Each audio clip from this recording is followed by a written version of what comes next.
De mai bine de 4 ani, Fundația Conservation Carpathia derulează un amplu program de reintroducere în Munții Făgăraș a zimbrilor, specie dispărută de peste 200 de ani de pe aceste meleaguri. Animalele sunt aduse acum din diferite țări din Europa. Am mers în inima munților pentru a vedea condițiile de adaptare a zimbrilor și drumul lor spre libertate.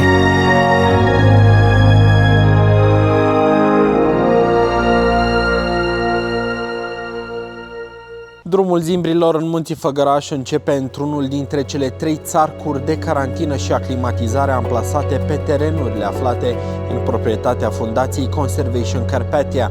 12 zimbri vor pleca în Munții Făgăraș dintr-un punct de reintroducere nou aflat în zona Dobroneagu, comuna Nucșoara.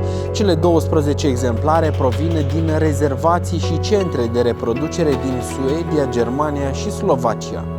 Suntem în momentul ăsta în al 3-lea punct de reintroducere a zimbrilor, cel de la Nucșoara. Noi am început să aducem aici primii zimbri în noiembrie anul trecut. În acest moment avem 12 zimbri care vor fi eliberați din acest punct. Celelalte 2 puncte sunt în zona Rucăr, noi îi spunem Bunea, este undeva în zona lacului Pecineagu, și la Lerești în zona Voina. Proiectul de reintroducere al zimbrilor a început în 2019. Este un proiect realizat cu sprijinul Comisiei Europene prin programul LIFE. Este un program de mediu, iar prin acest program noi ne propunem să aducem până în 2024 iunie 75 de zimbri. În primăvara aceasta vom avea, după ce eliberăm toți zimbrii pe care îi avem în momentul ăsta în țarcuri, 58 de zimbri. Ce trebuie să știți? În libertate, acum sunt 36 de zimbri care trăiesc deja de câțiva ani în Munții Făgăraș și care, conform înregistrărilor noastre și a monitorizărilor, se descurcă destul de bine în acest ecosistem.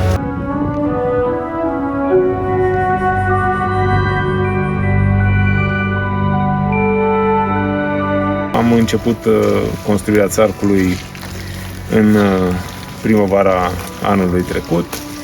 Primii zimbri au venit începând cu luna noiembrie. Strategia este de a îi ține într-o perioadă de aclimatizare, pentru că ei provin din diverse medii, din țarcuri de reproducere, din rezervații, din diverse țări, și schimbându-și un mediu, sigur că e necesară o perioadă de aclimatizare. Deci îi ținem până la începutul sezonului de vegetație, după care vor fi eliberați.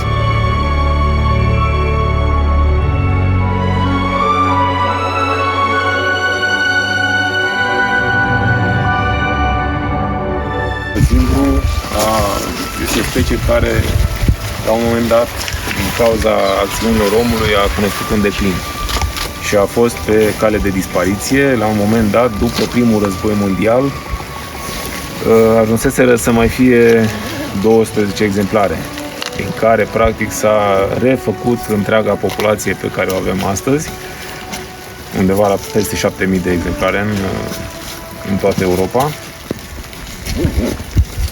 Anul acesta se împlinesc 100 de ani de la momentul în care s-a luat decizia restaurării speciei pe baza unor exemplare provenite din captivitate. A fost până în 2020, a fost considerată specie vulnerabilă, conform criteriilor IUCN, iar datorită eforturilor programelor de reintroducere a depășit acest statut și acum este aproape amenințată, deci a trecut la un nivel mai favorabil. Sigur că în continuare sunt necesare măsuri de conservare și cu cât mai multe inițiative de reintroducere în natură, cu atât mai bine.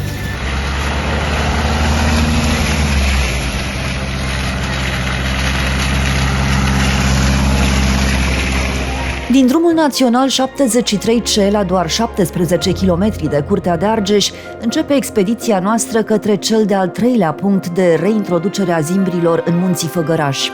Ne îndreptăm către cheile Vâlsanului, de unde, la un moment dat, suntem nevoiți să ne mutăm din mașinile personale în mașini de teren, care să facă față unui traseu off-road.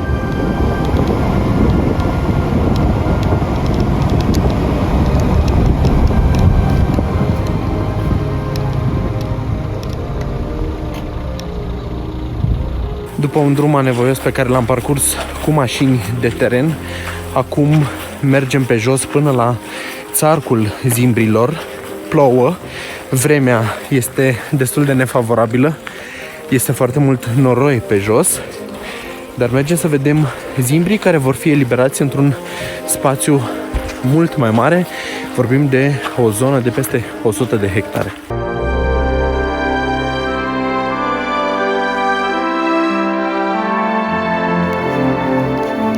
După ce au trecut 30 de zile de carantină, zimbrii au fost eliberați în arealul de aclimatizare, delimitat de un gard electric. Construcția lui a durat aproximativ 60 de zile și a fost realizată de echipa de ranger a fundației.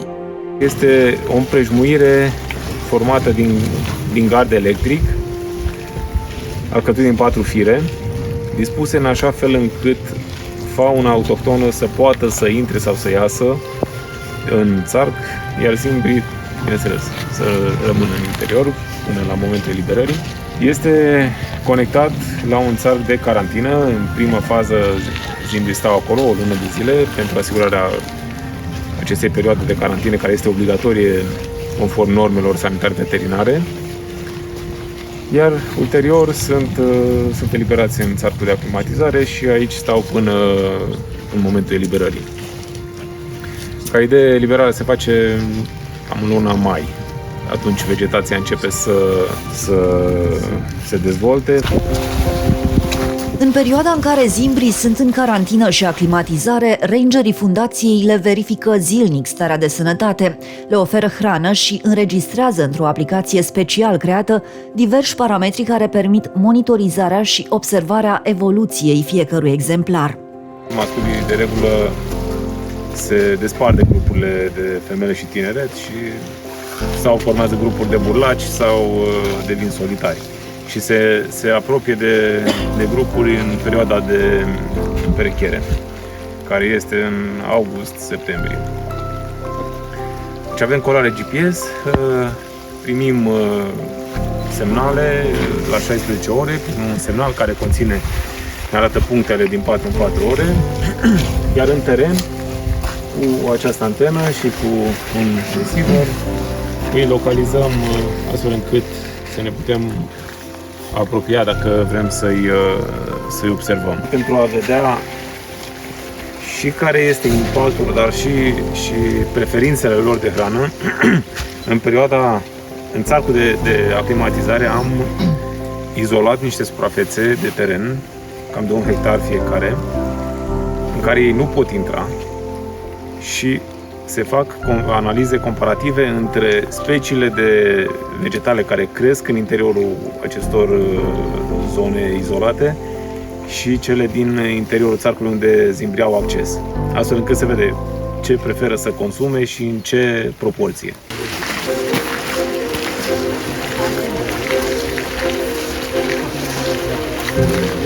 Aici suntem la țarcul de carantină. Are un culoar pe care, deci venim până aici cu remorca, zimbrii sunt descărcați pe acest culoar și practic țarcul începe din partea de sus, unde vedeți e o poartă acolo. Acolo ar trebui să găsim zimbrii. De regulă, mai ales cei care vin din alte țări, vin într-un camion mare specializat pentru transport animale vii, cu care desigur nu putem ajunge până aici. Și atunci suntem nevoiți să îi mutăm unul câte unul avem o remorcă mai mică, specială tot așa pentru transport animale vii, și îi mutăm din camionul mare în acea remorcă. Iar cu remorca legată după Isuzu venim până aici. Acum o să vreau să facem liniște cât de mult putem, că dacă o să reușim să-i vedem, să facem curț. Ne continuăm deplasarea în țarcul de aproape 100 de hectare amenajat pentru cei 12 zimbri nou veniți. Specialiștii Conservation Carpathia, coordonați de rangerii locali, ne arată traseul pe care îl vom urma și cum detectează animalele. O să încercăm să-i localizăm cu ajutorul antenei. Zimbrii unii din ei au niște colare care emit puncte GPS și ne ajută să găsim. Încercăm mai impact. În momentul în care ești cu antena în direcția lor, începe să se ridică asta și scoate un sunet pe frecvență. și în funcție de cât de multe apă, e din ce în ce mai puternic semnalul. Zimbrii de la Nocșoara sunt monitorizați permanent prin sisteme performante atât GPS cât și video. O cameră de monitorizare pe care o folosim aici în Țarcul de Zimbri, putem să vedem ce specii trec aici, inclusiv să urmărim zimbrii, se declanșează în momentul în care simte mișcarea animalului.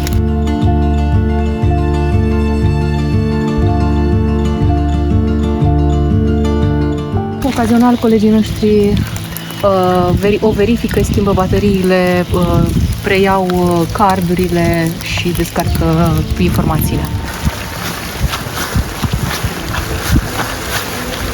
Am ajuns în zona Dobroneagu, la o altitudine de aproximativ 1600 de metri, iar semnalele rangerilor indică prezența zimbrilor.